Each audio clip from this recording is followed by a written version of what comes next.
Avec les sans-chemises et les partis d'opposition, nous sommes venus très près en 2008 de faire adopter une loi pour améliorer les prestations d'assurance-emploi et l'accès au régime. Harper a bloqué le projet. Nous avons tout tenté pour faire stopper le détournement odieux de la Caisse de plus de 50 milliards vers d'autres buts que l'aide aux chômeurs et chômeuses. Sur fond de crise, nous avons demandé une application des prolongations pour tous ceux et celles qui ont atteint la fin de leur période de prestation, ainsi que l'établissement d'un critère unique de 360 heures pour avoir accès à l'assurance-emploi. Nous avons également demandé un traitement différent des indemnités de départ pour les mises à pied et la restauration du programme d'aide pour la main-d'œuvre âgée.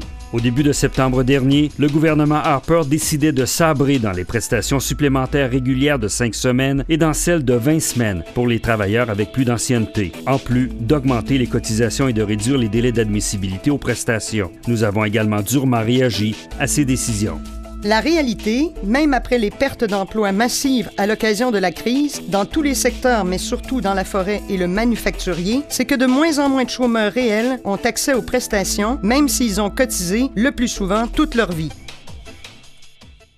Nos régimes d'assurance collective prennent une part de plus en plus importante dans la rémunération. La négociation pour le maintien et l'amélioration de ces régimes devient d'autant plus difficile. Dans la négociation des conventions, cela s'est traduit et se traduira par des demandes de réduction des protections ou de hausse des primes assumées par les membres. En 2010, le coût global des assurances représentait environ 9,7 % de la masse salariale et depuis les 10 dernières années, l'accroissement du coût a été d'environ 60 %. D'ici les 10 prochaines années, on devrait s'attendre à une hausse d'environ 70 %. Pour les assureurs, tout est question de marché.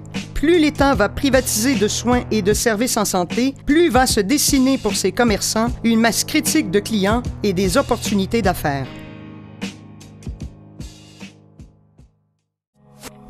Certains ont beau vouloir dorer la pilule, le français ne se porte pas bien, surtout sur l'île de Montréal. Quelque 35 % des personnes y travaillent uniquement en anglais et 28 % dans le Montréal métropolitain. L'anglais attire près de 20 % des allophones, alors que la population anglophone n'est que de 10 %. Alors que 29 % des petites entreprises de l'île de Montréal employaient des personnes ignorant le français, dans le reste du Québec, cette proportion demeure élevée à 15 %. Cette tendance à l'anglicisation au travail inquiète également nos amis français. 3 représentants de la Confédération générale du travail, la CGT de France, sont d'ailleurs venus partager leur lutte contre certaines entreprises déterminées à imposer l'anglais comme langue de travail. Par ailleurs, un portail, fruit des efforts de plusieurs partenaires provenant de part et d'autre de l'Atlantique, a été réalisé avec l'aide des membres de la FTQ, de la CGT et de la table sectorielle de l'industrie aérospatiale.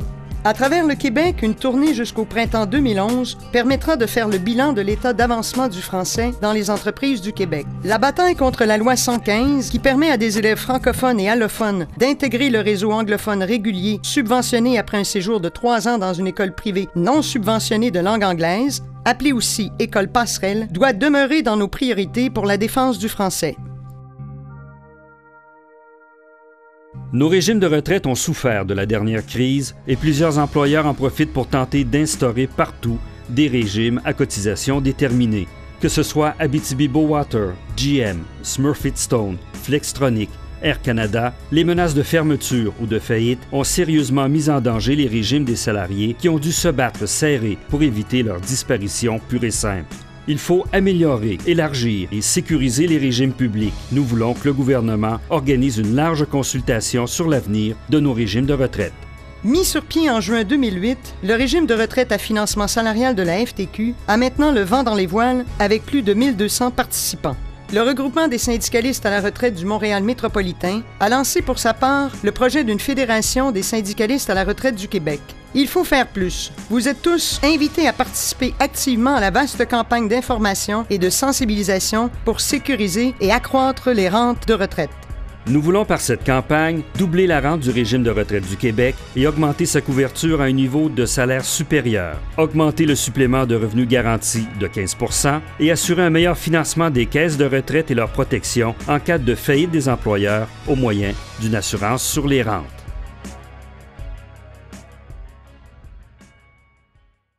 Quelques 587 travailleurs et travailleuses ont perdu la vie au travail depuis 2007. À chacune de ces commémorations de ces décès, le 28 avril, nous avons réitéré nos exigences en matière de création de comités et de mesures de prévention et exigé du ministre du Travail qu'il agisse sans tarder afin que la loi s'applique à tous, sans exception et une fois pour toutes. Il faut encore une fois constater à ce sujet que 87% des personnes en emploi n'ont pas accès aux outils de prévention prévus par le législateur 30 ans après l'adoption de la loi. Suite à nos interventions, le gouvernement s'est engagé à mettre en place un comité de travail sur l'augmentation de certaines indemnités de décès versées aux survivants ainsi que les amendes imposées aux employeurs fautifs. Rappelons que la peine maximale était de 50 000 $ au Québec, alors que chez notre voisine ontarienne, elle peut aller jusqu'à 500 000 $ pour un employeur tenu responsable de la mort d'un salarié.